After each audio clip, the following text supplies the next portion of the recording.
Les Goumou, venez à la barre.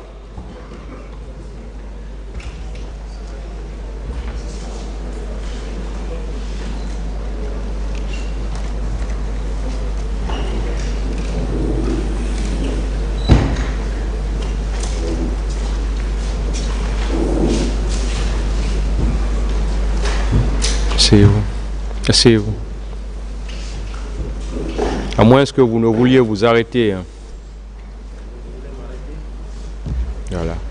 Vous êtes libre de choisir si vous voulez vous arrêter ou si vous voulez vous asseoir.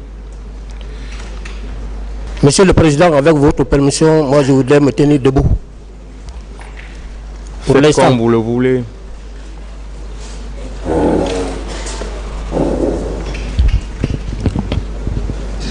Lors de votre dernière comparution à la barre de ce tribunal, les faits pour lesquels vous comparaissez vous avez été notifiés. Et à la question de savoir si vous les reconnaissiez, vous avez dit non. Est-ce que c'était ça? À la question de savoir si vous les reconnaissiez, vous avez dit non. Oui, j'ai dit non. Alors vous avez la parole pour dire au tribunal tout ce que vous savez dans cette affaire. Merci, Monsieur le Président. Merci, honorable assesseur, de m'avoir donné la parole ce jour à l'effet de donner ma part de vérité dans cette affaire relative aux événements du 28 septembre 2009 survenus au stade du même nom. Monsieur le Président, je voudrais aussi saisir cette opportunité pour rendre gloire à Dieu de m'avoir laissé le souffle pour connaître ce jour, pour que je sois à mesure de donner ma part de vérité en toute sincérité, Monsieur le Président. Si Dieu ne m'avait pas donné le souffle pour connaître ce jour, je serais véritablement un perdant.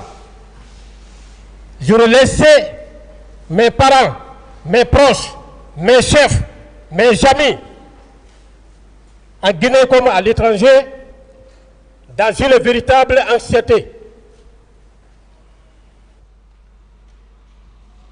Monsieur le Président, je voudrais aussi remercier mes parents,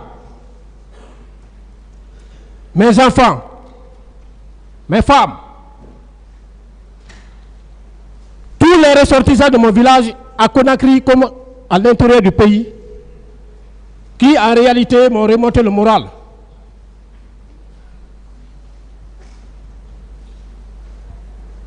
Je suis frustré, je suis déçu. Je ne m'attendais pas à être dans cette situation aujourd'hui.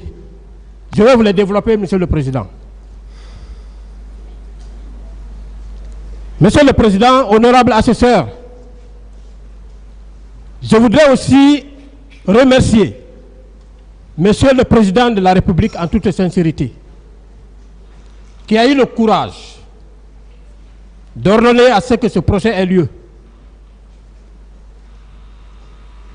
Je remercie également Monsieur le ministre de la Justice, garde des Sceaux. Il est vraiment un ministre des droits de l'homme qui a su mettre en exécution la politique pénale du gouvernement. Monsieur le Président, depuis le 28 septembre 2022, je suis installé dans le box des accusés. J'ai beaucoup entendu, j'ai beaucoup vu, j'ai beaucoup compris. Ce qui m'amène d'ailleurs, Monsieur le Président, à articuler mes moyens de défense autour de 4 points. Le premier point, je parlerai de moi. je parlerai de ma personnalité, je parlerai de mon parcours académique militaire. Je ne le fais pas pour me lancer des fleurs, mais je le fais parce que j'ai vu qu'il y a eu des propos de nature à désorienter votre tribunal sur le plan militaire. Ça ne marchera pas. Je serai très clair pour vous donner tous les détails qu'il faut. Mais d'ores et déjà, Monsieur le Président, soyez rassurés que ce procès, les Guinéens n'allaient même pas y penser. On n'allait pas penser à un procès issu du 28 septembre. Si le procès là a eu lieu, s'il y a eu des événements graves de nature à aller dans le sens de l'organisation d'un procès pénal, c'est parce que quelque part, il y a d'autres militaires qui n'ont pas su respecter la déontologie, l'éthique qui régissent le fonctionnement de leur corps.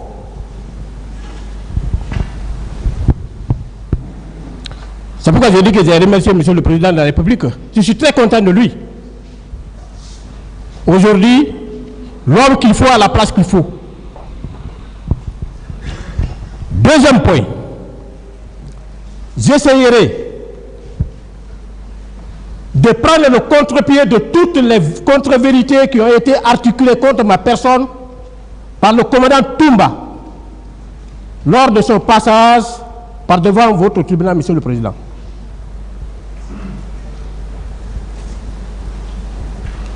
En troisième position, troisième point,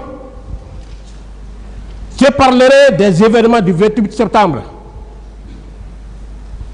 Ce que j'ai pu faire. Quatrième point, le dernier, j'apporterai des discussions sur les infractions à me reprocher qui sont contenues dans l'ordonnance de renvoi qui saisit votre auguste tribunal, Monsieur le Président. On en parlera. C'est aujourd'hui qui est arrivé. C'est aujourd'hui qu'on qualifie Colonel Blaise comme un assassin, comme un meurtrier, comme un complice de viol, comme un bagarreur ayant entraîné des blessures. On en parlera. Comme un voleur à main armée et complice d'un voleur à main armée. Pour le premier point, Monsieur le Président. S'il vous plaît, les techniciens n'ont pas pu, ce qui sont là pour l'électrification. Bon. Je pense qu'on va suspendre pour un instant en attendant de régler ce problème. Hein. L'audience est suspendue.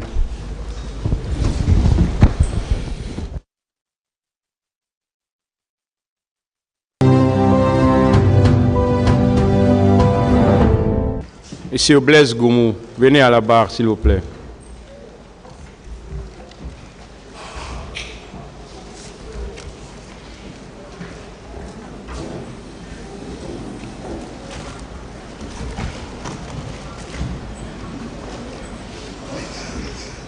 Permettez-moi de vous adresser mes sincères remerciements, mes sincères félicitations à vous et à vos assesseurs. Remerciements par rapport à la dextérité, au professionnalisme, à la compétence, à la sagesse, à la patience avec lesquelles j'étais en train de conduire ce débat depuis le 28 septembre jusqu'à maintenant. Monsieur le Président, laissez-moi vous dire que vous êtes jeune de corps, mais vieux d'esprit. Et comme le disait un de mes instructeurs, la compétence n'attend pas l'âge. Je voudrais aussi remercier le parquet, même s'il est mon poursuivant, mais tout le monde dit là-bas, je le remercie par rapport à la sagesse, au respect qu'il est en train d'accorder à nous les accusés. Ça m'a beaucoup émerveillé. Même si vous êtes adversaire à quelqu'un, s'il pose des beaux actes, il faut avoir le courage de le remercier, de le féliciter. Encore une fois de plus, merci, monsieur le parquet. Je disais que j'allais parler de moi, de mon parcours.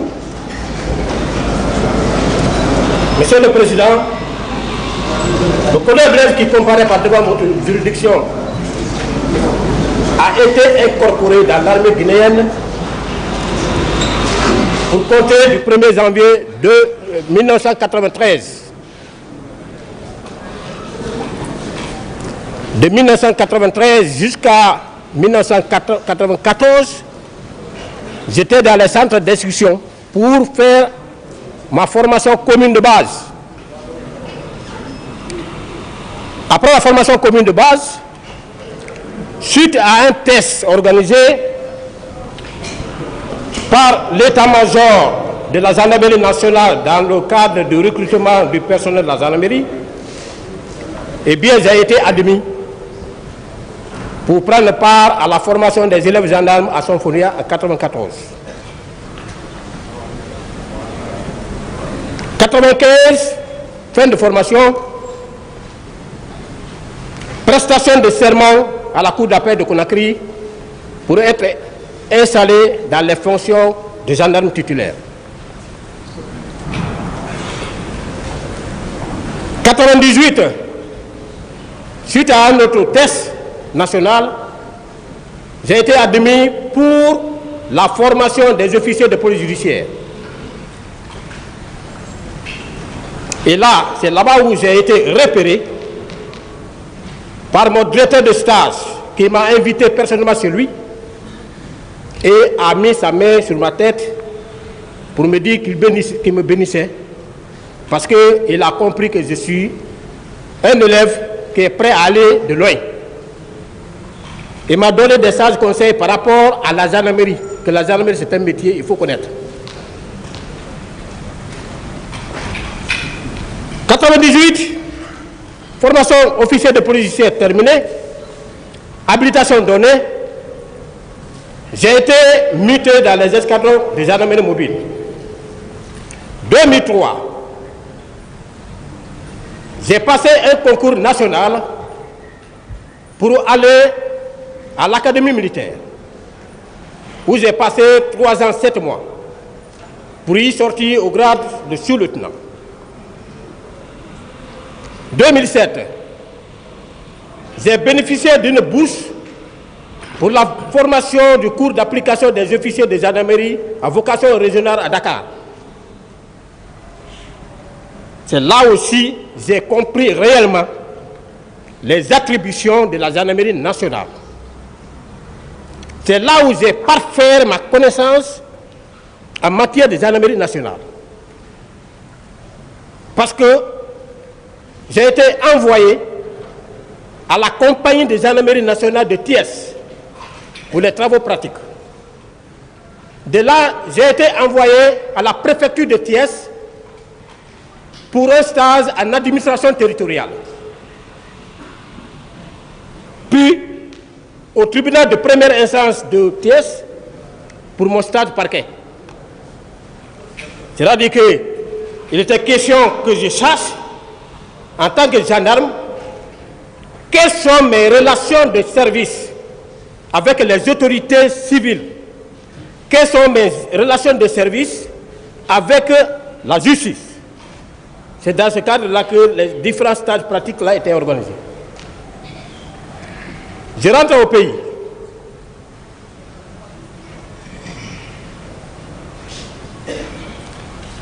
En 2010, j'ai été admis au cours de commandement au camp Al-Faya, formation des commandants d'unité. À la même année, Monsieur le Président, j'ai bénéficié d'une bourse pour l'Académie internationale d'application des lois au Botswana, où j'ai bénéficié de la formation par rapport à la gestion d'une scène de crime. Des cours relatifs aux techniciens d'identification criminelle. Des cours de renseignement. Des cours de DEA dispensés par les Américains.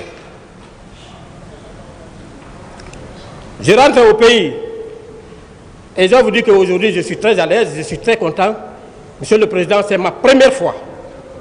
Parce que j'ai toujours évolué à la sourdine, à l'oubliette. Quand il s'agit de choisir des officiers pour concevoir, n'est-ce pas, des écoles, des thèmes pour la formation des élèves, pour l'évolution de l'état-major, Blaise n'est jamais oublié.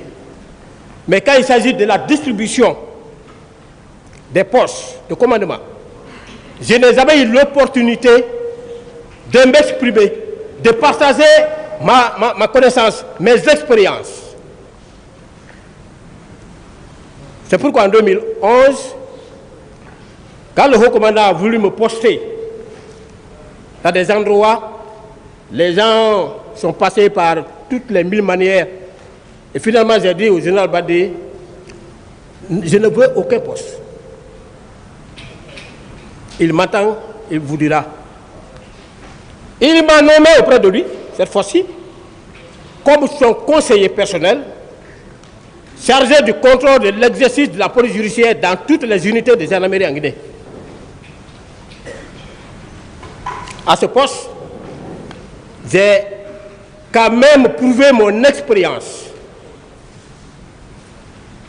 Je l'ai conseillé désormais que tout officier de police judiciaire qui sortait d'une formation devait faire l'objet d'une habilitation de la part du procureur général. Sinon, la procédure que le roi a établie sera entachée de nullité, sera attaquée par les avocats.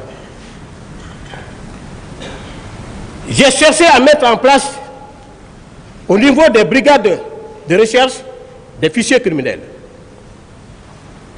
J'ai produit, j'ai réédité les fiches à compléter.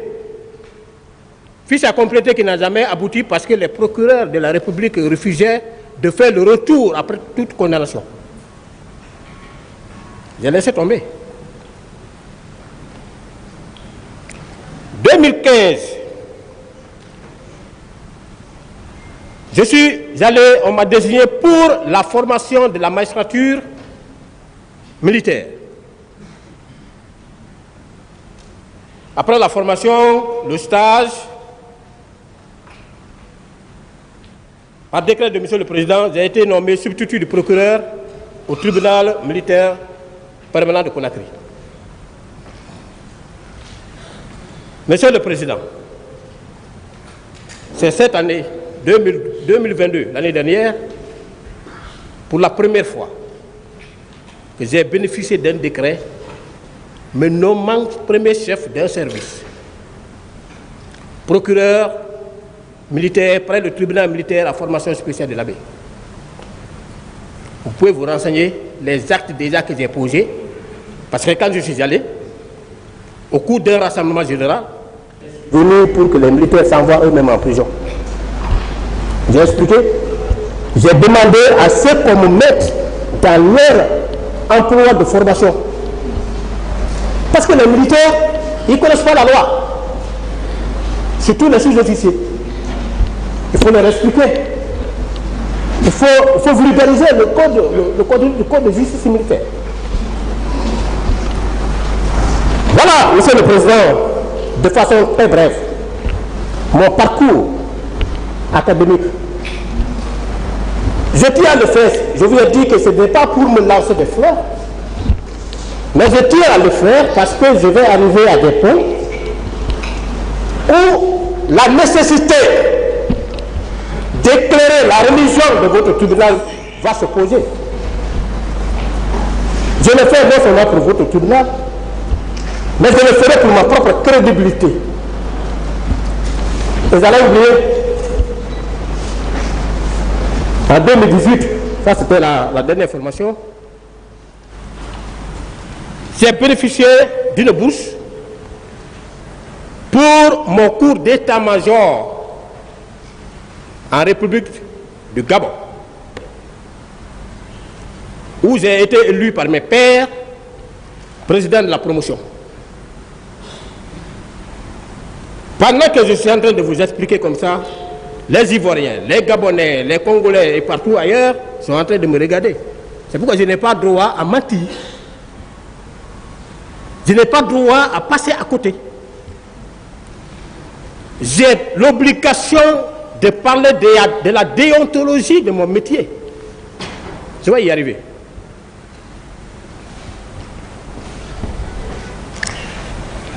Deuxième point. Je vais vous parler parce que, comme on a l'habitude de dire, l'avocat ne représente pas le client, mais il assiste. Je vais intervertir un peu l'autre. Deuxième point, je vais vous parler des événements du 28 septembre.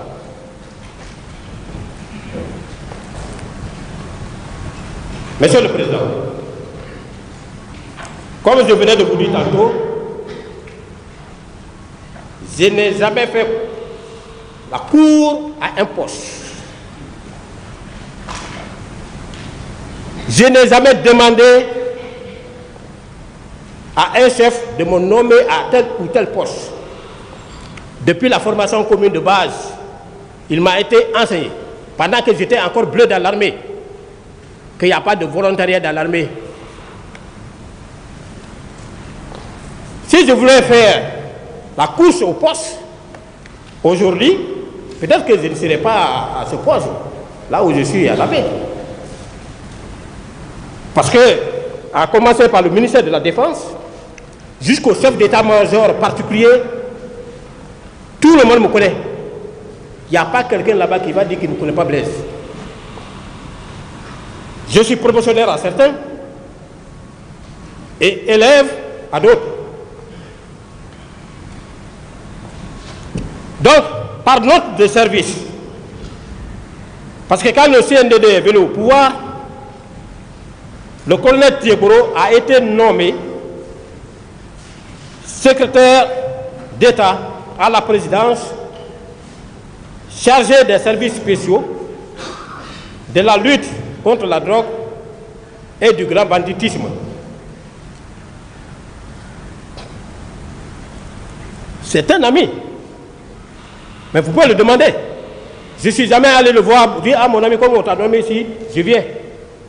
C'est un homme de principe que vous voyez. On arrivera là-bas. Monsieur le Président, honorable assesseur, le colonel Thieboro, au regard de la mission assignée à son poste, a émis une demande, ou des demandes, parce qu'il y a une première demande qui est partie au niveau de la police, pour demander à ce que des cadres de la police soient mis à la disposition de son service. Et il a fait la même correspondance à l'état-major de la gendarmerie pour que des gendarmes soient mis à la disposition de son service. C'est dans ce cadre que, Monsieur le Président, le colonel Blaise qui comparaît par devant votre tribunal a été officiellement désigné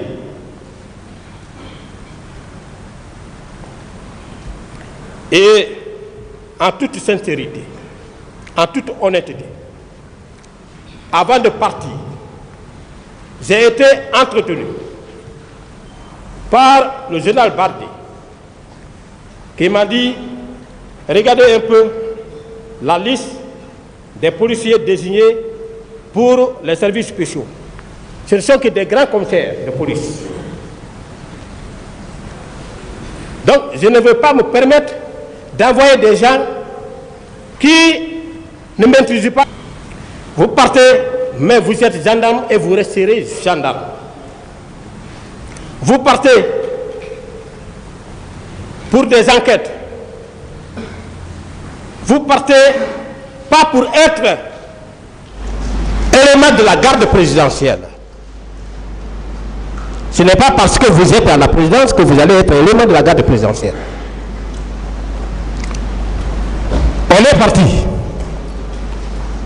Nous avons été reçus par le colonel Thieblo. Il nous a briefé.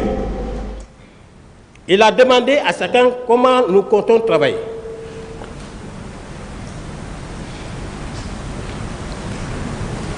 On a vu les 3 rubriques. Services spéciaux, lutte contre la drogue, grand banditisme. Chacun a donné son point de vue, évidemment.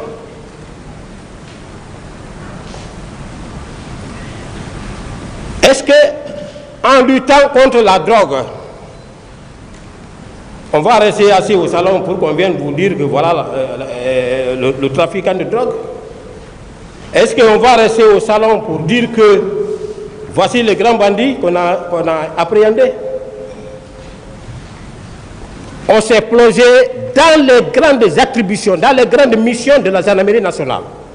Et comme on avait l'habitude de faire, la gendarmerie nationale a 3 grandes missions, à savoir la police administrative, la police judiciaire et la police militaire. La police administrative, Monsieur le Président, je vais vous dire que c'est celle-là qui s'exécute à 85% des missions de la gendarmerie nationale.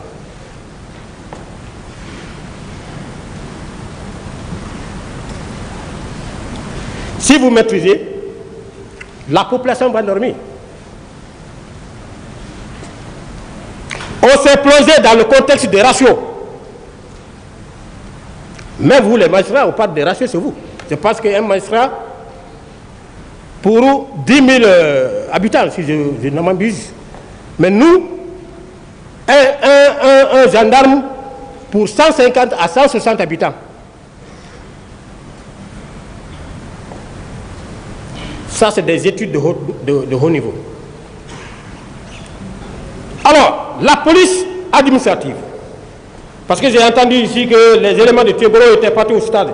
Je suis en train de partir petit à petit comme ça pour que je puisse aboutir à la mission par laquelle nous sommes allés au stade.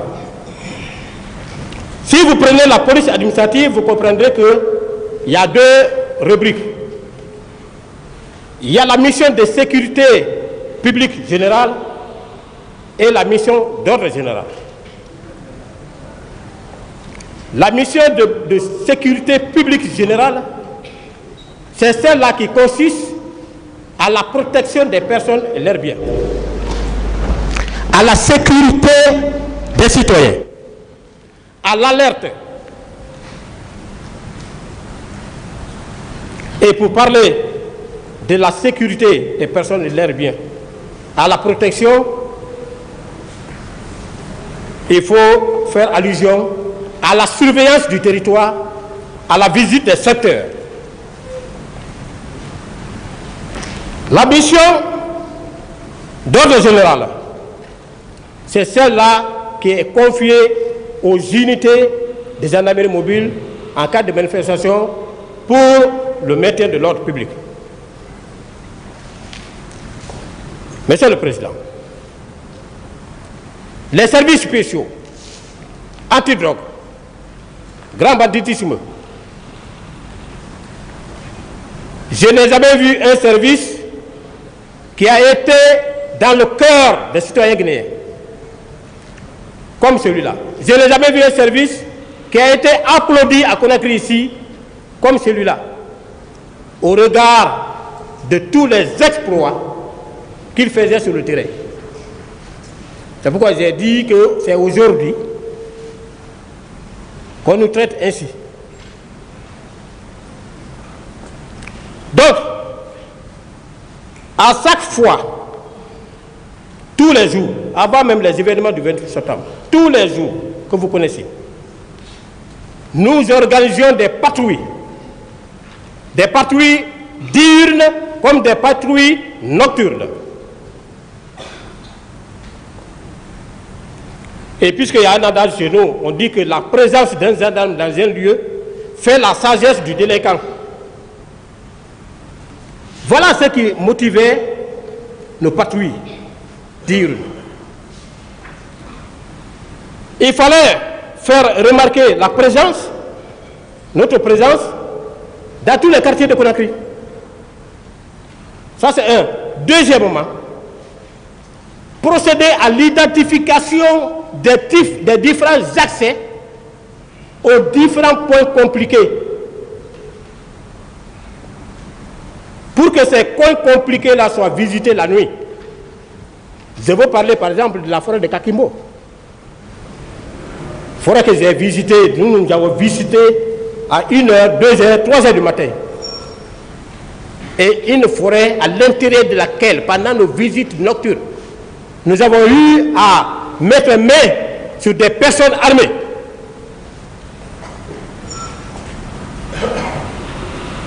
À Kakimbo, on a fait. À Kokoba, on a fait. Où d'abord il y a eu un échange de coups qui a porté atteinte même à un de nos éléments.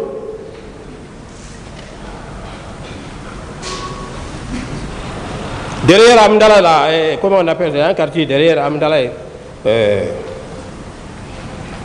j'ai oublié son nom. Nous sommes intervenus là. Les bandits sont venus tomber sur cette famille, arracher tous les biens. Et malheureusement pour eux, ce jour-là, ils n'étaient pas venus avec les véhicules. Ils ont enlevé tout, mettre à côté. Heureusement, il y avait un enfant là-bas très intelligent. Cet enfant est allé rentrer dans le lit de son papa. Il a appelé son oncle. Tebro avait déjà mis à disposition des numéros verts sur lesquels tous les citoyens devaient nous joindre en cas de nécessité. C'est sur le numéro vert là qu'on a été joint et qu'on est intervenu, on est arrivé à temps. La famille a été sauvée. L'opposant Mouktar Diallo, lors d'une de son arrivée de l'étranger, vous savez, au temps de CNDD, ce n'était pas facile. Les gens ont voulu relayer ça autrement. Moi, j'étais en tournée vers, comment on appelle, Bonfi. Je revenais maintenant vers le camp. Tégro m'a appelé. Mon ami, tu es où? Ah, il paraît que l'opposant arrive, les gens sont en train de mettre des barricades un peu partout. On est venu, on a cortégé. Ce jour-là, le chanteur Eli Kamano était dedans. Il dit ça, c'est les vrais démocrates. On a cortégé Mouktar Diallo de l'aéroport jusqu'à Amdala rond-point, où il a tenu son meeting. Il a fini, il a demandé à ses partisans de rentrer. Ce jour, il nous a serré la main, il nous a félicités. On a fait des interventions un peu partout. C'est ainsi que le 28 septembre, comme à l'accoutumée, nous sommes sortis pour nos patrouilles. Parce que le plus souvent, et moi-même qui vous parle, monsieur le Président, j'en ai été victime à 3 reprises. J'ai remplacé mon pare-brise, moi-même, à Sanforia. Quand il y a mouvement, les gens qui n'ont rien à foutre avec la manifestation, c'est eux-là qui enveniment les choses. C'est pourquoi on vous enseignera. Qu'est-ce qu'un manifestant? Quelles sont les composantes des manifestants? Quelle est l'idée des manifestants? Quelle peut être l'attitude d'un agent par rapport à la gestion d'une manifestation? Donc ce jour, on est sorti, comme à l'accoutumée, on faisait notre patrouille. Moi, j'ai quitté le camp Alpha.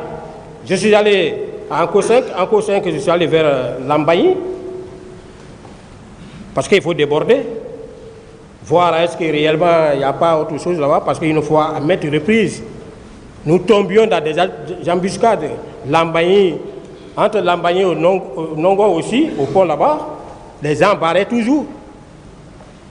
Moi, je suis parti par là-bas, aboutir à Amdalaï. J'ai pris le chemin pour aller vers le stade. Mon ami Tegoul m'a appelé. Il dit, tu vas où? Tu es où? J'ai dit, ah, je suis maintenant sur la bretelle Amdalaï. J'ai dit, il dit, bon, ok. Moi, je viens là-bas. Je vais sensibiliser les gens là pour que, dans la mesure du possible, qu'ils acceptent de reporter même demain ou après-demain. Et on peut même encadrer leur meeting. Je leur ai dit, mais les gens que je vois, ils sont très nombreux. Hein. Cette fois-ci, là, ils sont très nombreux. Il m'a dit, mais moi, je ne viens pas pour la guerre. J'ai dit, tu as raison. Comme ça, c'est quand même un monsieur à féliciter. Il a dit certaines choses ici, ça, c'est de la réalité. Tebro est allé au stade. Je suis allé effectivement, je l'ai trouvé là-bas, mais sous un applaudissement qui ne disait pas son nom. Mais vous savez, il était comme ça au milieu de la foule. Alors il parlait, mais ceux qui étaient un peu au-delà de cette foule n'entendaient pas. C'est ainsi qu'il est monté sur un pick-up. Il a commencé dès qu'il est monté, les gens l'ont vu, les gens ont commencé à applaudir. Donc, alors, il y a eu un groupe qui quittait vers Madina pour déferler vers le stade. À partir de là, les policiers, il y a un policier qui a lancé des gaz. Vous savez, les manifestants, si vous lancez des gaz, pendant qu'ils ne se comportent pas de façon illégale, il va réagir. C'est en ce moment pour répondre aux policiers. Alors, les gens ont lancé des cailloux. Les cailloux sont venus vers Tiburo et on l'a même dissuadé de continuer. Donc, il est descendu, il est parti vers, c'est ce que me disait la fois dernière, il est parti vers les leaders pour les sensibiliser afin qu'ils puissent aller sensibiliser leurs militants pour un report éventuel. Pas une interdiction, mais pour un report éventuel. Il est parti. Alors, pendant que je cherchais même à récupérer mes hommes, on est resté là. Ça, je vous assure, Monsieur le Président, jusqu'au jour d'aujourd'hui, quand je pense à ça, j'ai ce remords-là sur ma tête. Parce que c'était ma première fois, encore une fois de plus, ma première fois, même pendant que j'étais dans les escadrons, là je faisais le maintien d'ordre dans les escadrons. Même pendant que j'étais là-bas, c'était ma première fois de me croiser sur un lieu de manifestation avec les bérets rouges de la garde présidentielle. J'ai regretté dans ma vie, jusqu'au jour d'aujourd'hui, je regrette. Parce qu'ils sont venus annihiler nos efforts.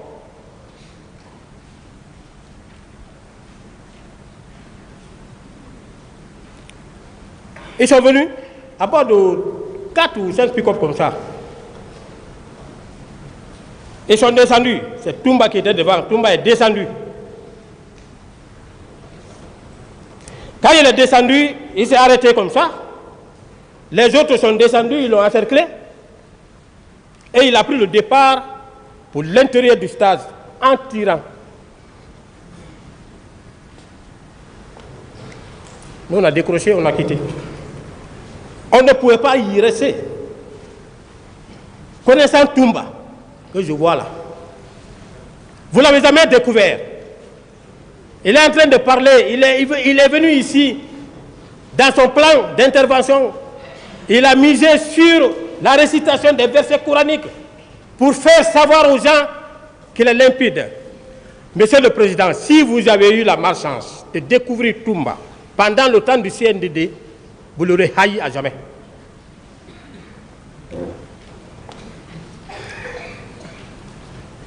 Moi, il a dit la fois dernière ici qu'il ne m'a jamais connu. Et il ne pouvait pas me connaître. Il ne pouvait pas me connaître parce que je ne posais aucun acte de nature à attirer l'attention des gens vers moi. Je logeais à Koloba. Moi, quand je quitte le service, à la maison, parfois même je prenais le taxi, je viens. Et quand je viens, je suis au bureau. Donc, on s'est retiré. On s'est retiré. Dans l'armée, il y a ce qu'on appelle le repli tactique. On ne pouvait pas parler à Toumba. Regardez le scénario qui vient de se passer tout de suite. Un président de la République qui va pour inviter son aide de camp. On dit dans l'armée, le subordonné s'adresse à son supérieur avec déférence et le supérieur s'adresse à son subordonné avec correction. Moi, je suis subordonné, je vous salue, vous me regardez. Si le bouton est mal mis, si le béret est mal mis, vous avez l'obligation de me dire, de me corriger, de me rectifier dans mon habillement. C'est ce que le capitaine a voulu faire. Vous avez entendu? Simple correction, un coup de feu. Simple correction, un coup de feu. Et puisque nous étions ces adversaires potentiels que je vais développer dans le troisième point, j'étais avec les élèves gendarmes, les enfants d'autrui, je ne pouvais pas les sacrifier. C'est militairement réfléchi. On a quitté, nous sommes allés au camp. Étant au camp, vers le soir même, j'ai suivi à la radio le témoignage de Jean-Marie Douré, qui félicitait le colonel Tebro. Il a dit que c'est grâce au colonel Tebro qu'il a eu la vie chauve avec Dalain et Sidia. J'ai dit, ah. Donc, Monsieur le Président, c'est après aussi à la radio que j'ai entendu que le commissariat de police de Bellevue a été incendié, ainsi que celui de Dixine. 2 jours après, nous avons reçu au siège là-bas, c'était ma première fois même de prendre contact avec cette radio, je n'avais jamais entendu, la France 3, qui est venue avec un barge, qui a demandé à Tibro de désigner des gens pour aller visiter les différents sites, parce qu'on avait découvert les précurseurs dans le cadre de la fabrication des drogues qui étaient stockés à Donéa, à Kissoso, à Gbessia Port 1 et 2, et en même temps procéder au constat de ce qui s'est passé. C'est ce jour-là, pendant notre tournée, que j'ai pu voir effectivement que Dixine était brûlé. Bellevue aussi était brûlé. On a trouvé quelques policiers là-bas qui ont donné des explications. Et puis on est parti à Gbessia Port 1, Port 2, qui se sort. Comme il faisait un peu tard, on n'a pas pu faire le déplacement vers Doty. Voilà, Monsieur le Président.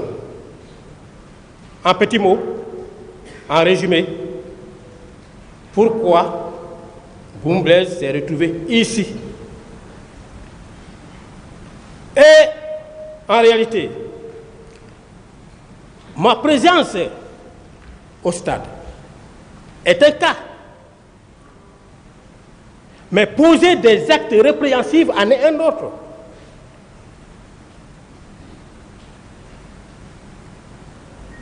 Puisque le ministère public a estimé que pendant que j'étais là-bas, j'ai tué. On arrivera là-bas pendant la discussion sur les faits. Mais pourtant, ceux avec lesquels je suis sorti, Monsieur le Président, Les 2 autres, parce qu'on est sorti à bord de 3 pick-up, les 2 autres sont considérés comme des témoins et sont dehors.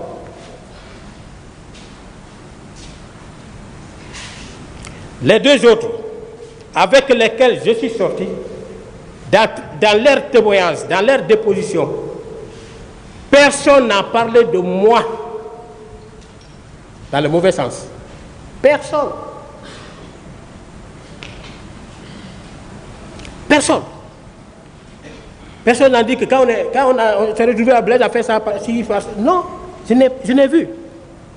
C'est pourquoi pendant mon interrogatoire devant le juge d'instruction, je l'ai dit, j'ai dit, monsieur le juge, vous me signifiez des faits, est-ce que vous avez des preuves? Non, bon, il n'y a pas, pour le moment, vous allez faire ça devant. Qui a dit que j'ai fait ceci, j'ai fait cela? Ah, c'est les gens qui ont dit ça.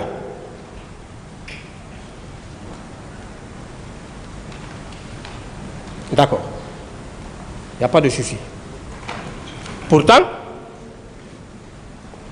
la preuve en matière pénale est très importante dans la mesure où elle jalonne le procès pénal depuis l'enquête préliminaire jusqu'au jugement définitif.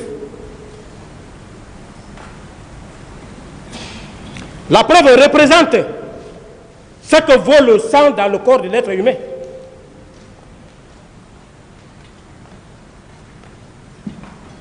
Et je vais vous dire une chose. Le juge d'instruction lui-même, il me connaissait. Franchement, il a dit que, comme c'est un mouvement, bon. Le procureur général aussi me connaissait, il m'a connu pendant que c'était sous-officier. Je sais ce qu'il m'a dit. Mais maintenant que nous sommes ici, je pense que tout va être un peu clair. Si j'ai fait quelque chose, eh bien, on va me le notifier, on va débattre devant vous, parce que la dernière instruction, c'est ici. La dernière instruction, c'est ici. Voilà. Donc, si j'ai pris la parole, c'était par rapport à ça. Troisième point, c'est par rapport à ma réplique contre les différentes contre-vérités articulées contre moi par le commandant Touba. Il a dit que le CNDD a procédé à un recrutement des recrues qui étaient à Kalia. Il a dit que c'est le colonel Bienvenu qui était le directeur, Jean-Louis, directeur adjoint, colonel Blaise, le formateur principal. Et que lui, il rendait compte au fur et à mesure de l'évolution du programme au capitaine Moussa Dadis Camara, président. Monsieur le Président, en toute sincérité, c'est à la maison centrale ici que le capitaine Moussa Dadis, le président Dadis, a fait ma connaissance, m'a découvert. À la maison centrale ici. Et vous savez, c'était à quelle occasion? À quelle occasion? Vous savez, mais moi, j'aime toujours échanger avec les gens. J'aime partager mon savoir pour ne pas que j'oublie. C'est quand je leur dis que j'ai fait mon cours d'état-major au Gabon, voyant que dans leur promotion, ce sont les meilleurs qui partaient au Gabon. Il était assis là-bas, il s'est levé. Il est venu, il m'a serré la main. Que vous êtes un grand monsieur. Mais où vous étiez pendant le CNDD? Je ne vous ai pas découvert à temps où vous étiez. Je dis, mais moi j'étais à l'antidrogue. C'est ici à la maison centrale que le colonel Pivi a fait ma connaissance. C'est ici à la maison centrale que le colonel Diaby a fait ma connaissance. quelqu'un qui est délinquant, quelqu'un qui est meurtrier, quelqu'un qui est violeur, quelqu'un qui est voleur, on peut le découvrir à temps. Monsieur le Président, on ne peut pas rendre compte à un chef qui ne te connaît pas. On ne peut pas. 2009, je n'étais pas insulté à la Calia. 2009, j'étais à l'antidrogue. Il a ajouté que nous, Colonel Blaise, faisait partie des proches de Dadis et que le 27 même, chacun de nous avait un pick-up neuf. De grâce. Vous demanderez, monsieur le procureur, parce que vous avez sous vos responsabilités les officiers de police judiciaire. Le haut commandant est là, vous pouvez vous renseigner auprès de lui. Qui est Colonel Blaise? Qui l'a été? Je n'ai jamais eu un véhicule de commandement au temps du CNDD. J'étais qui pour avoir un véhicule de commandement? Il dit que j'étais proche au président Dadis. J'avais quelle responsabilité à jouer? Quel poste de responsabilité que j'ai bénéficié, monsieur le Président? Quel poste de responsabilité? Alors qu'il y avait mes amis là-bas. Je suis un officier aguerri. On ne blague pas à la présidence. Quand tu n'es pas connu là-bas, tu ne dois pas t'approcher. Si tu t'approches, si on met quoi que ce soit sur toi, c'est toi qui vas chercher. Blaise Goumou a été toujours à lui-même. Puisque moi, je n'avais pas de soutien, parce que quand on n'a pas de soutien, pour te faire pousser un peu devant, pour faire ta promotion, c'est difficile. Mais comme j'ai compris tôt, pour avancer en grade, j'étais obligé de m'arranger parmi ceux-là qui optaient pour la formation.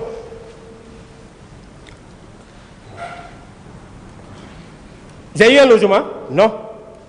Alors, Toumba qui dit qu'il n'était pas proche de Dadis après 3 mois,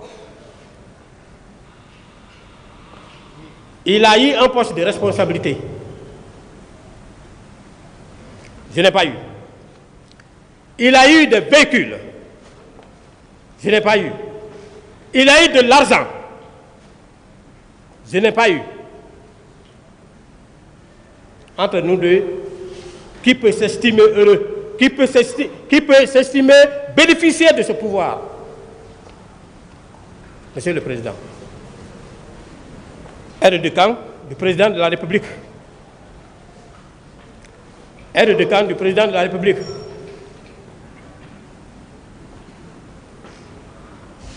Qui a joué un rôle qui a dépassé ses prérogatives. Un aide de camp est subordonné à un commandant de la garde présidentielle. C'est pourquoi, pendant le passage du président Dadis, je tombais de nuit. C'est un homme de Dieu. Sinon, on l'aurait éteint dès les premières heures. Quand l'aide de camp, il est aide de camp du président de la République. Il est en même temps commandant de la garde présidentielle. Mais le président n'a pas de chance. Un aide de camp, il a dit ici qu'il ne commandait que 32. Donc les éléments de salon. C'est-à-dire que les éléments de la garde rapprochés de M. le Président de la République. Mais je ne cherche pas ailleurs. Je cherche des preuves dans sa propre déclaration. Il a dit qu'il avait reçu un compte rendu de la part de Begré, qui était le commandant de Koundara, que quelqu'un, je veux parler de Bakambo, est allé arrêter 2 de ces éléments. Il a dit: pourquoi tu as accepté, tu ne t'es pas référé? Un aide de camp, sa responsabilité ne va pas jusque là-bas. Le camp de Koundara, le camp Kaméen, le camp de Gir, au kilomètre 36, au Petit Palais, ce sont des échelons du troisième, c'est-à-dire que ce sont des échelons éloignés, qu'on appelle le troisième échelon de la garde présidentielle, qui relève de la responsabilité exclusive du commandant de la garde présidentielle. Mais lui, il commandait tout cela. Premier échelon, ce sont les éléments du salon qui assurent la garde rapprochée du monsieur le Président de la République. Deuxième échelon, ce sont les éléments là qui contrôlent les différentes issues du camp. Vous ne pouvez pas rentrer au camp tant que vous ne soyez contrôlé par ces éléments qui sont dans les différentes portes. Troisième échelon, ce sont les différentes positions dont je viens de faire allusion. Si vous prenez par exemple le GIR, monsieur le Président, il commandait le GIR. Et le GIR contrôle le barrage Kaka. C'est-à-dire qu'aucun convoi ne pouvait venir de Kindia pour Conakry, pour le camp Alfaya, tant que lui-même ne soit informé. Le GIR, il contrôle le barrage 66 sur la route de Forêt-Caria. Aucun détachement ne pouvait venir de là sans qu'ils ne soient informés. Et si leur présence échappe au contrôle de ces éléments, mais pour accéder au camp. Monsieur le Président, Toumba a dit qu'il est venu au stade à la recherche du président. Il a cherché à distraire, à faire passer par. Mais ça, c'est des pures contre-vérités. Cet argument ne peut pas justifier sa présence là-bas ce jour. Je vais vous dire pourquoi. Le rôle d'un aide de camp. Un aide de camp est cet officier aguerri qui suit le président de la République dans tous ses déplacements à caractère militaire ou civil, à caractère privé ou public, à l'intérieur du pays comme à l'étranger, et doit loger dans une chambre qui soit à proximité de celle du président de la République. Il assure le confort de monsieur le Président de la République. Il constitue la mémoire, les oreilles, les yeux de monsieur le Président de la République. C'est en réalité, c'est un monsieur qui ne peut jamais échapper en aucun mouvement, à aucun moment du monde, le mouvement du Président de la République. Il a dit qu'il a dissuadé le président à ne pas se rendre au stade. Alors le président est rentré. Et lui aussi, il est rentré. Qui l'a informé que le président est sorti? En tant qu'aide de camp. Le président a dit qu'il avait mis au-dessus de tout le monde, par mesure de confiance. Alors que le poste qu'il occupait, il ne méritait pas. Parce qu'à la prise du pouvoir, c'était un simple sergent. C'était un simple sergent. Un sergent qu'on bombarde avec le grade de lieutenant. Et nous, pour y parvenir, parce qu'à la prise du pouvoir, moi j'étais lieutenant. Mais j'avais mon diplôme. Mes 2 diplômes. Le premier diplôme qui m'a permis d'avoir le grade de sous-lieutenant. Deuxième diplôme que j'ai cherché pendant une année en dehors de notre territoire national m'a permis d'accéder au 2e galop.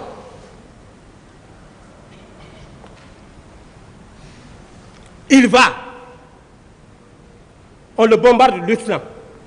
Aucune formation. Il n'a même pas le CAT1.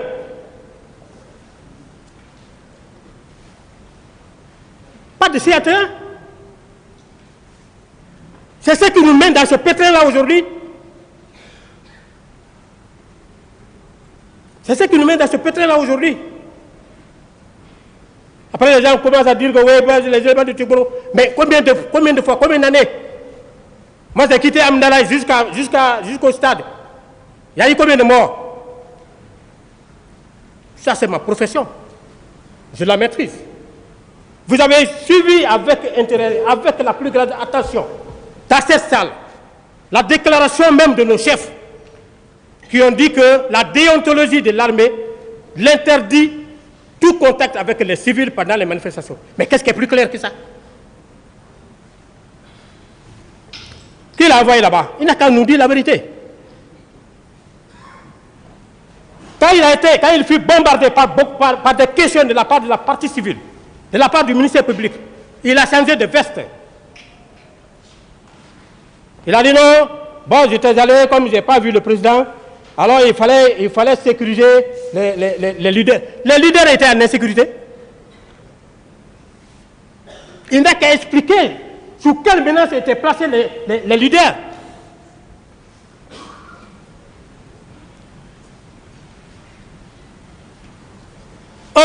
Deuxièmement, est-ce que les institutions républicaines étaient menacées? Est-ce que les manifestants marchaient en direction de la présidence? Mais ils marchaient au sens opposé.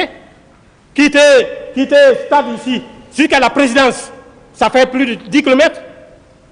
Est-ce que la présidence était menacée pour qu'ils décrochent ces éléments pour venir? Monsieur le Président, il faut qu'on soit sincère, il faut que les gens soient sincères.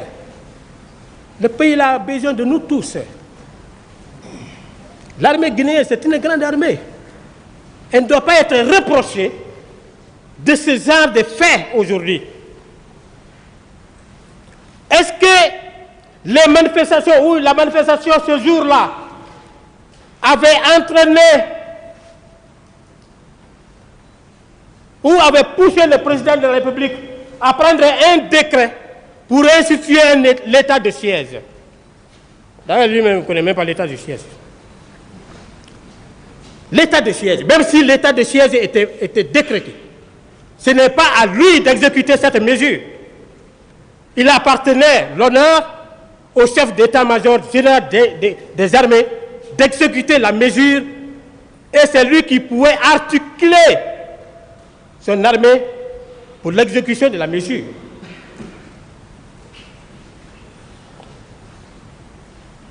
Vous laissez le président qui est en train de se reposer là-bas, vous venez.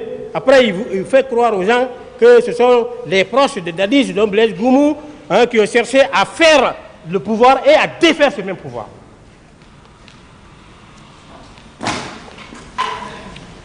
Monsieur le Président, il a dit, moi, en toute sincérité, Dieu est avec nous. Dieu est avec nous. Et c'est bon d'étudier. On n'étudie pas pour son papa.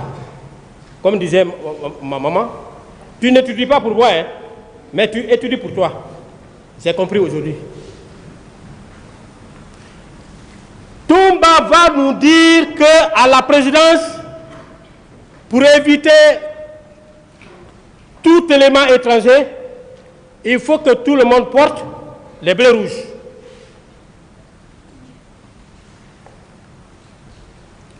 Que tout le monde porte les bleus rouges. Il a dit à mon chef a répliqué. Il est venu, il nous a informé. Tu as vu ce que tu m'as dit? Qu'on doit porter les bleus rouges. Moi-même, j'ai répliqué. J'ai dit au colonel Tigboro, j'ai dit, vous avez bien fait de refuser. Nous ne faisons pas partie de l'effectif de la garde présidentielle. Notre mission, c'est une mission de la police judiciaire.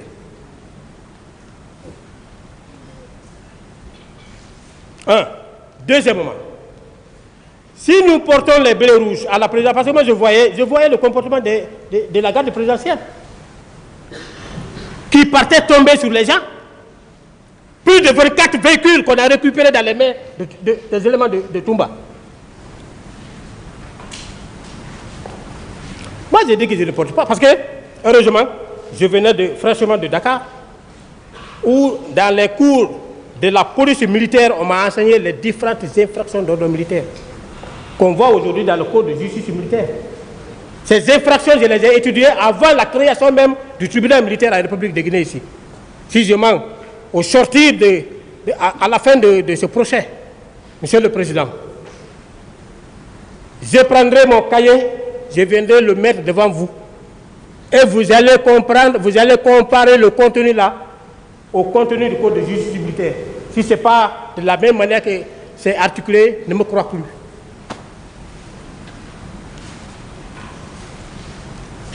Donc, je dis, on ne peut pas le faire. Et même les infractions là, en 98, le code pénal de 98, et si vous voyez à l'annexe, c'est répertorié, les infractions d'ordre militaire sont répertoriées là.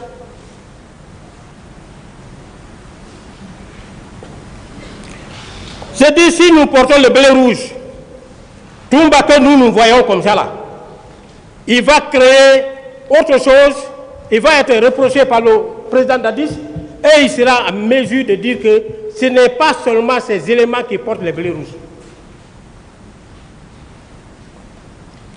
Et si nous portions les blés rouges, si nous avions accepté, nous avions été bénis, oui, comme il avait fini d'influencer tous les militaires du camp Al-Faya, il avait fini d'influencer même les chefs militaires, parce qu'il était proche du président.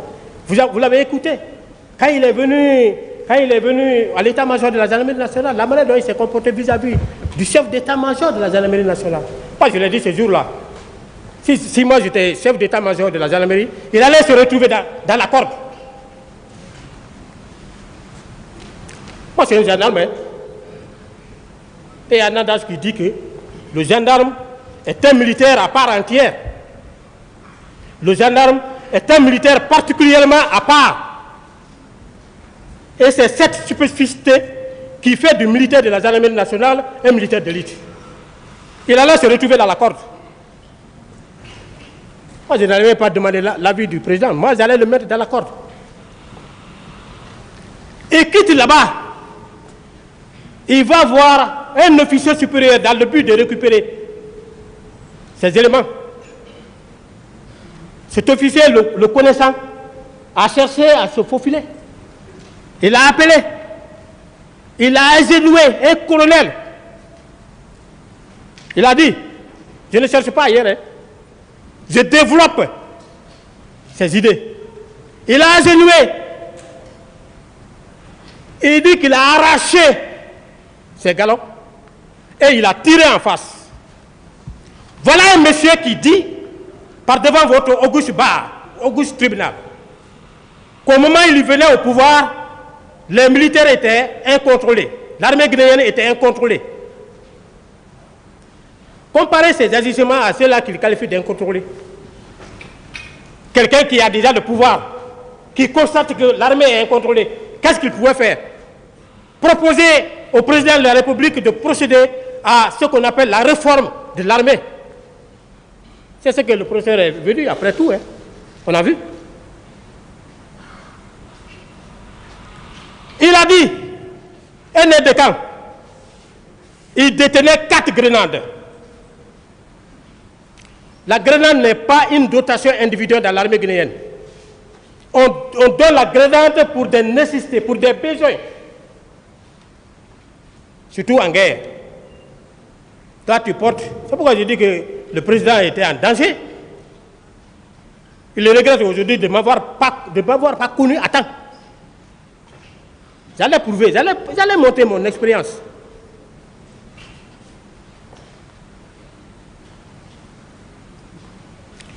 Grenades.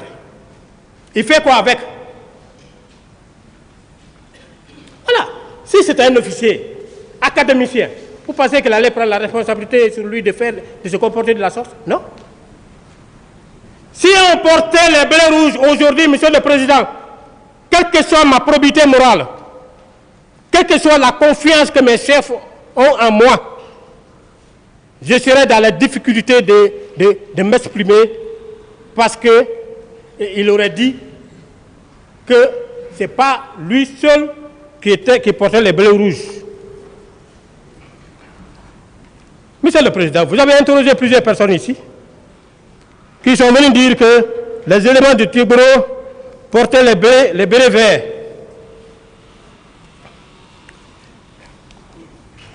À commencer par Keïta. Keïta a dit. Et puis, Kalonzo a dit la même chose. Le président Dadis a dit la même chose. Hein? Pivi a dit la même chose. L'autre jour, on a exhibé ces photos qui ont été rejetées par ses avocats. Alors, je ne sais pas si Maître Ouri est là ou bien DS. A une des questions de savoir, pendant la reconstitution des faits relatifs à l'attentat d'assassinat du président Dadis,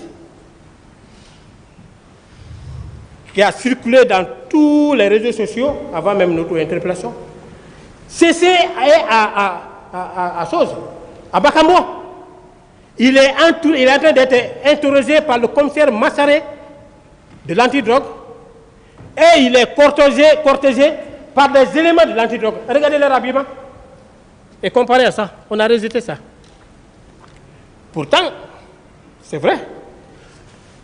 Ces avocats ont exhibé une photo dans laquelle le colonel Tigboro est arrêté avec son garde-corps en bleu rouge. C'est ce qu'on a pris comme preuve que les éléments de l'antidrogue portaient les blés rouges. Mais c'est un ministre.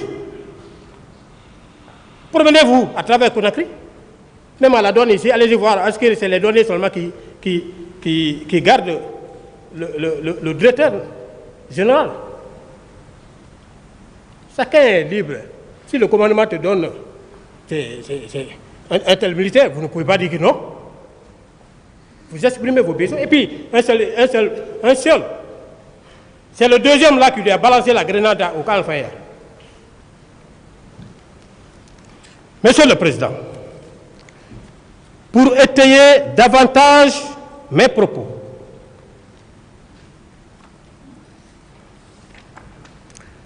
permettez-moi de vous faire la lecture des leaders qui étaient supposés être sauvés, protégés par Toumba.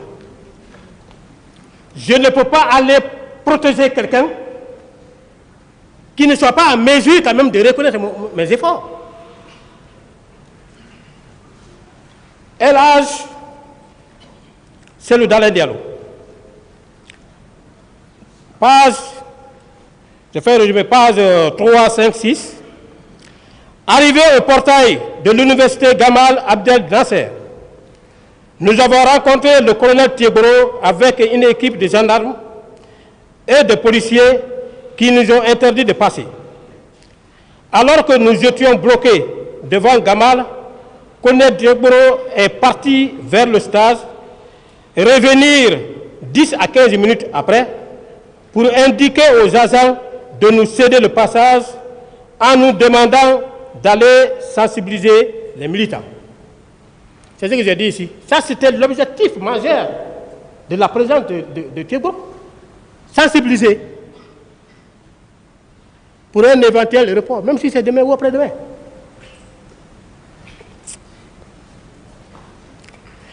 Les informations à notre possession faisant état à 2 morts parmi les manifestants. Sur la demande de Tigboro, nous sommes rentrés au stade pour aller prendre place au présidium. Nous étions tous heureux pour ce qu'on a considéré comme notre victoire. Chacun manifestant sa joie de sa manière. L'ambiance était bon enfant, aussi bien à la tribune que sur les gradins. C'est dans ce contexte de réjouissance que les Bleus rouges, avec leur tête Toumba Diakité, ont fait irruption dans le stade. Ils se sont mis à tirer à balles réelles sur les manifestants. J'ai vu des manifestants tomber. Je ne réalisais pas ce qui arrivait aux gens. C'était une panique générale. Les gens tombaient par dizaines. C'est en ce moment que je suis descendu. Voilà. Tout le monde connaît la probité morale de El Hadj Selou. Qu'il était parti pour. Parce que quand il a échoué dans son argumentation selon laquelle il était venu chercher le président Dadis au stade, un président qui se déplace, tout le monde voyait le cortège du président. Il n'y avait pas d'obstacle entre Toumba et le logement du président Dadis.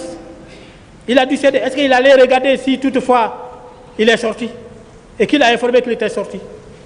Est-ce qu'il a demandé aux différentes barrières qu'il fallait traverser pour être sur la route, pour prendre la direction du camp et du stade? Il ne l'a pas fait. Est-ce qu'il est venu au stade trouver le cortège du président? Non. Il a échoué. Sous la pluie de questions émanant de la partie civile et du ministère public et même de la défense, il a dit qu'il fallait protéger. Voilà un leader qu'il a protégé. Et si c'est comme ça qu'il faut protéger quelqu'un.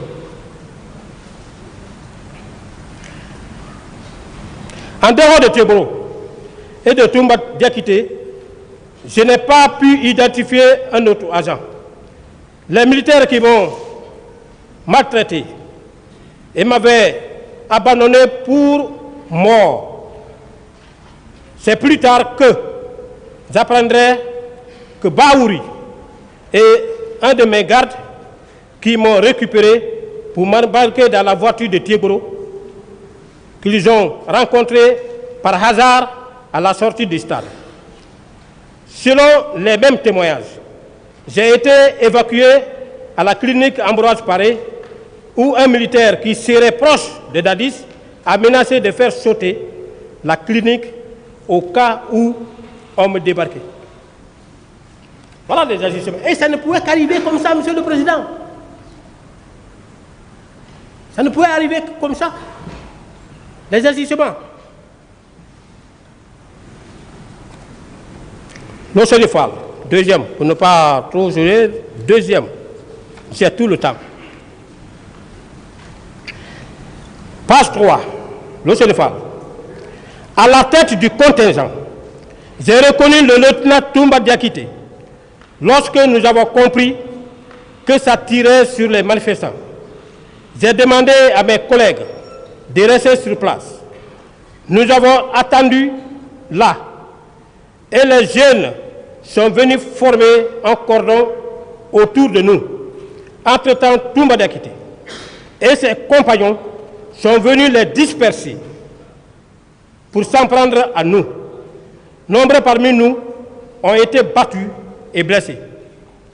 Selou, Sidya Touré, Mouktar Diallo et moi-même avons été arrêtés comme les mineurs.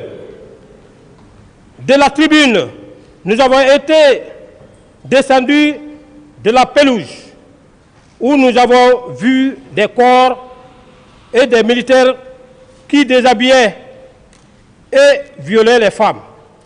Et cela sur tout notre parcours. Nous avons trouvé Jean-Marie Doré, blessé à l'esplanade entre les mains des militaires. Lorsque Toumba a constaté que nous étions tous ensanglantés du fait de nos blessures, il nous a conduits à la clinique Ambroise Paré pour des soins. Mais le ministère après la mort, négatif. Le repentir actif ne répare pas l'infraction. Dans ce sens-là. Si c'est repenti, parce qu'il a vu que la situation était déjà grande. Voilà. Ce sont des petits résumés que je donne pour que vous puissiez quand même cerner et éventuellement attendre les questions. Monsieur le Président, je passe au 4e point.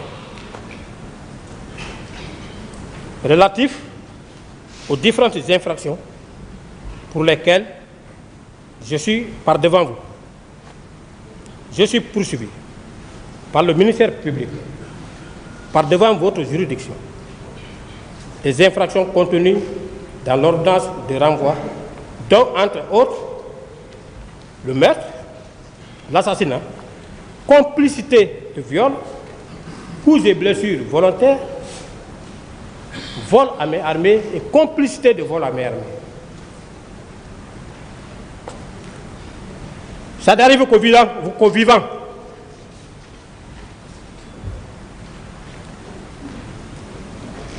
Quelqu'un m'a dit ici, il dit, mon ami, quand il est venu me rendre visite, il me connaissait. Il dit, mon ami, prends courage. Je sais que tu es croyant. Il y a plusieurs manières par lesquelles Dieu passe pour aider les gens. Nous, on te connaît. Mais tu as trop souffert. Avec tout le bagage que tu as, avec toute la maîtrise que vous avez par rapport à votre corps, vous n'avez jamais bénéficié d'un poste de responsabilité. Il se peut qu'au sortir d'ici, vous pouvez avoir. C'est de cela qu'il s'agit. C'est ce qui m'a donné le moral, Monsieur le Président. Mon renvoi devant vous a causé beaucoup d'ennuis ce mois. Mes amis le savent. J'ai fait venir mon beau-père qui était malade. Ça allait mieux. Le jour où on m'a interpellé, il a piqué crise. Il n'a pas pu s'en sortir. Il est mort. Au village. Ma femme n'a pas pu faire le déplacement parce qu'elle ne pouvait pas aller et me laisser dans ce pétrin.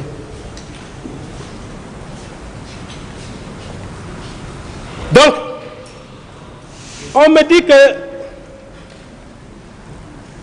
je suis poursuivi pour meurtre. Et le meurtre, c'est simple. C'est ce que j'ai dit au juge d'instruction. Mais, quelle est l'arme que j'ai utilisée pour tuer? Quelle est l'arme que j'ai utilisée pour tuer?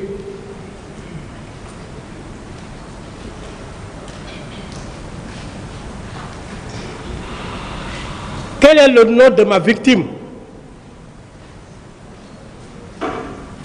Quel est le résultat de l'examen balistique? Présentez-moi l'arme. Donnez l'arme aux spécialistes. Ils vont examiner. Peut-être qu'ils vont relever mes empreintes. Quelle est la balle qui a été soustraite dans le corps de ma victime?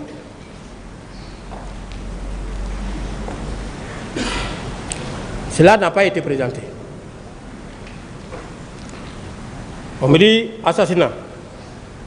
Meurtre commis avec préméditation ou guet-apens. J'ai prémédité devant qui? J'ai monté ce guet-apens là devant qui?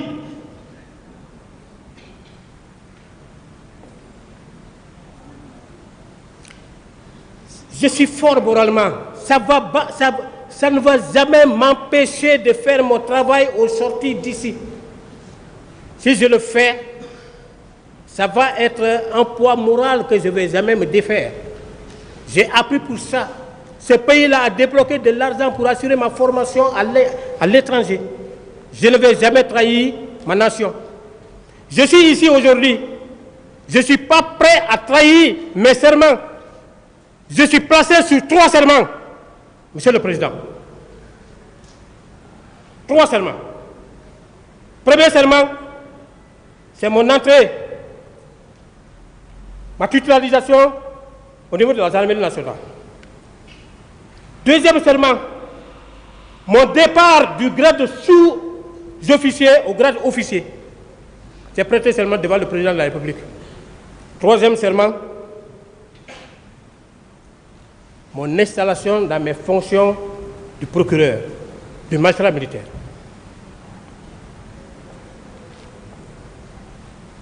On me poursuit pour complicité de viol. est la femme qui a été violée? Qui est le violeur? L'auteur du viol.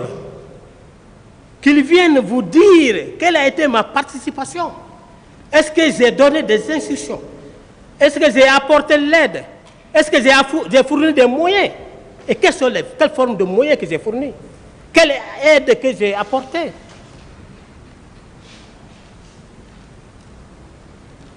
Que tout soit déballé ici. En toute sincérité, moi j'avais dit, on dit qu'on me poursuit pour coups et blessures volontaires. Qui est ma victime? Quel est le certificat médical qui a été établi et qui fait un lien de causalité entre mes agissements et la blessure perpétrée?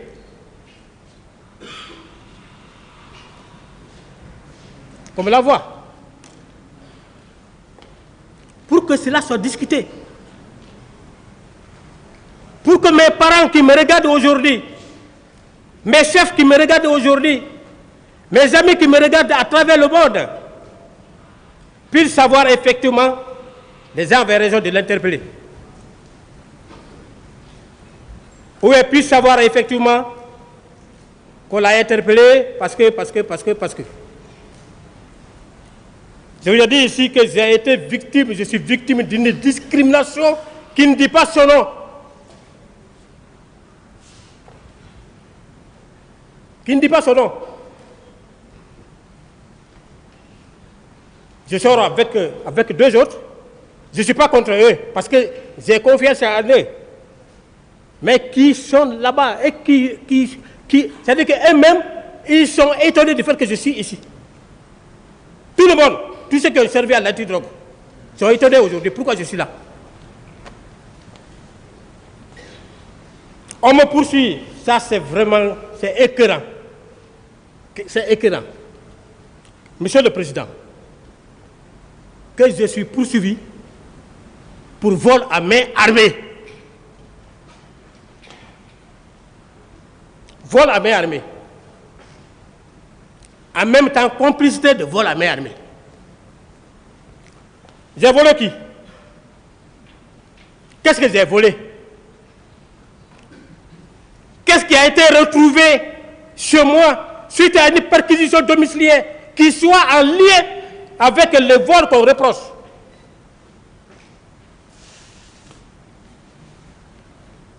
Comme le prouve. Comme le prouve. Ce n'est pas tellement me lancer des fleurs, mais Monsieur le Président, je suis un officier modèle. Je suis un officier sur lequel le peuple de Guinée peut compter. Je n'ai jamais fait du mal à un prochain. Dans cette salle, je ne veux indexer personne, mais dans cette salle, il y a beaucoup de personnes qui m'ont côtoyé. Il y a beaucoup de personnes avec lesquelles j'ai fait des missions. Ils me connaissent, elles me connaissent du moins. À un moment donné, elles-mêmes me disaient, ces personnes, que vous portez la tenue seulement, mais vous n'avez plus un esprit militaire.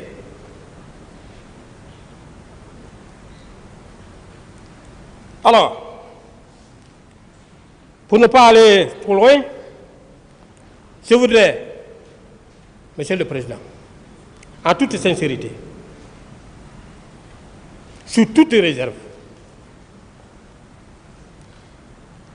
parce que je reviendrai